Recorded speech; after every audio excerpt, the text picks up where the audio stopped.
भाजपच्या केंद्रीय निवडणूक समितीची दिल्लीमध्ये थोड्याच वेळात बैठक। उपमुख्यमंत्री देवेंद्र फडणवीस दिल्लीत, महाराष्ट्राची उर्वरित यादी जाहीर होण्याची शक्यता।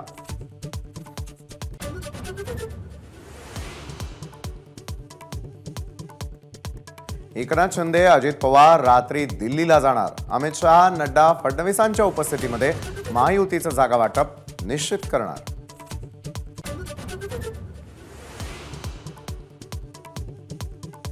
महायुतीच्या जागा वाटपाचं 80% काम पूर्ण। लवकरच तिन्ही पक्षांमध्ये अंतिम जागा वाटप होईल, तर मनसेला महायुतीमध्ये घेण्याबाबत चर्चा सुरू।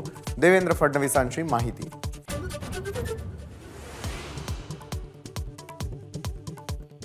उदयनराजे आणि अमित शहांची आज भेट होण्याची शक्यता। उदयनराजे बुधवार रात्रीपासून दिल्लीत, फडणवीस, बावनकुळेंनी घेतली उदयनराजेंची भेट।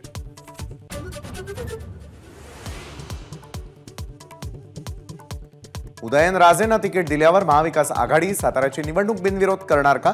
फडणवीसांचा सवाल। तर उदयनराजेंना 3 दिवसांपासून दिल्लीमध्ये शहांनी भेट दिली नाही, सतेज पाटलांचं प्रत्युत्तर।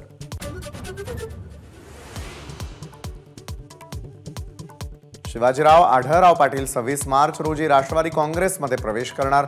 शिरूरमध्ये महायुतीचाच विजय होणार, आढळरावांचा निर्धार।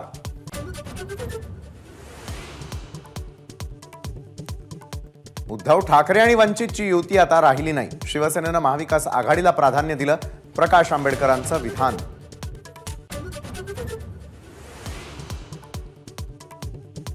कोल्हापुरात शाहू महाराजांना वंचित बहुजन आघाडीचा पाठिंबा, तर महाविकास आघाडी संदर्भात 26 तारखेपर्यंत वाट पाहू।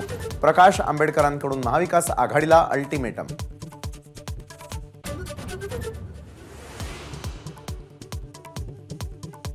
सत्तेत येण्यासाठी दोन पक्ष फोडले, हेच देवेंद्र फडणवीसांचं क्वालिफिकेशन। इंदापूरच्या सभेमध्ये संजय राऊतांची बोचरी टीका।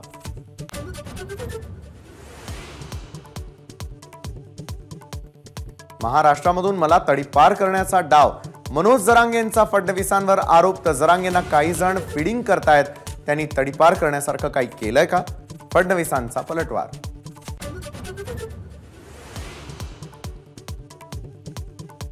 उद्धव ठाकरे मुख्यमंत्री असताना कार्यकाळामध्ये तत्कालीन उद्योग मंत्र्यांनी सांगली एअरपोर्टची जागा व्यापाऱ्याला विकली।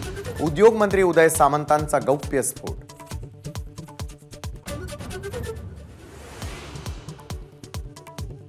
कांदा निर्यात बंदी 31 मार्च नंतरही कायम राहणार। केंद्र सरकारच्या निर्णयामुळे शेतकरी संघटना नाराज।